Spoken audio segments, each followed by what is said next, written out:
good. Here we go. Excellent. The thought of actually organising a public demonstration of any type is far removed from anything I've ever contemplated. It's just not me.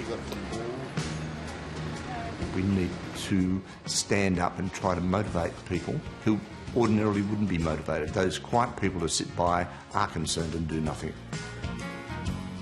Semi-retired lawyer and swinging voter Rod Kunick and his GP wife Margot have organised a gathering today outside their federal MP's office in Sydney's eastern suburbs. Emission reduction, not deception. And lead. Don't lag. So which would you like? I'm excited, actually. I'm really excited. I have no idea whether we're going to just have a handful of people or lots of people. I hope it's going to bring people like us, what we call the quiet Australians, out to ask their local members, like we're asking Dave Sharma, to actually really stand up and advocate for us for proper climate policy. What spurred the couple into action was the horrific bushfires this summer. We had a family holiday down the south coast before Christmas, and we spent the whole time, 10 days, being locked inside because of smoke, and then the whole episode of our PM being overseas and then coming back and downplaying the role of climate change in the fires. They took to social media and placed an ad in the local newspaper, seeking others to take part in an alternative to the mass protests. I look at the protests and think, look, they're young activists or old activists who are protesters that can be easily dismissed because they're just the rat bags doing their thing, we can ignore them. And I think I've been guilty of that. We wanted to distinguish ourselves from those groups and say, look, we're just ordinary Australians. We're not radical, but our votes count. What do we want? Climate action! We want it now! What do we want? Climate action! We want it now! The growing concern within the Kunick family is part of a growing trend across the nation. We saw a big increase in concern when we ran the January survey, and the survey was run just after the bushfires. Monthly surveys carried out by market research group Ipsos reveal a jump in the number of Australians worried about environment. In January, at 41%, it's the leading concern for the first time, ahead of issues such as healthcare and the cost of living. In May last year, it ranked as the 7th most pressing concern. In 2015, it was 13th. It's not people who we used to see as worried about this issue. Older Australians, the boomer cohort, are becoming more concerned, but in a broad sense, everyone's a bit more concerned.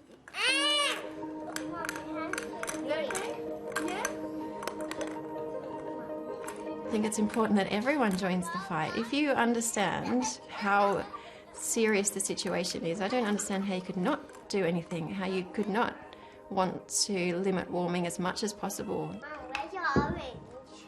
Oh no, you're not hiding the orange too, are you? Yes, I am. Erin Remblitz admits that just 2 years ago she knew nothing about climate change. I wouldn't have even described myself as being an environmentalist or green. I just lived a regular kind of everyday life, kind of unaware of what was going on around me. I'd never been to a protest. That wasn't my style at all. The mother of 3 has become a student of the topic. I assumed it was being looked after. I wrongly assumed that the governments would look after us and do the things that were right. And now I've become aware that actually that's not happening, and there needs to be more leadership on this issue. Erin's children are 6, 4 and 16 months. She says their future is the ultimate motivation to join the fight. Can I get the vanilla malts? I have written to Scott Morrison, I have written to Zali Steggall, I have written to, my local MPs, and it's that kind of, balancing between actually being here with my children and fighting for my children's futures.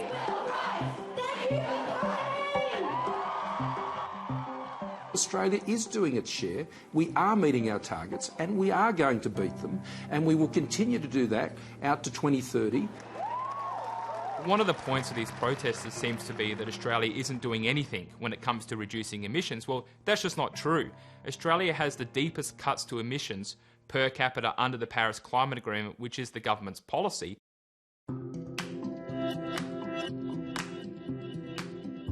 Back at Edgecliff, more than 200 people have turned up.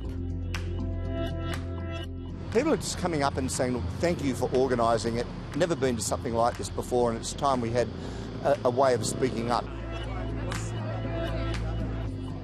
I'm not a protester by nature, but I'm sick and tired of the Liberals' lack of policy on climate change, or they say they have policies, but actually the data speaks otherwise, and we really need to be taking proper action, real action. So this is a first for you, getting out on the streets? It's a first for me holding up a placard, that's for sure. So I saw the note going out about quiet Australians, and it's time that we all get there. There's no excuse for not showing up. If you're quiet, if you're introvert like me, we should all be doing something.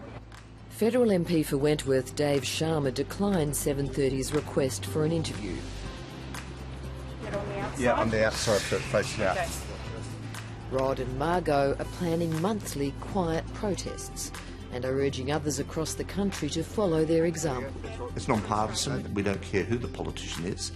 Every single politician, in our view, should be taking climate change seriously and doing something about it.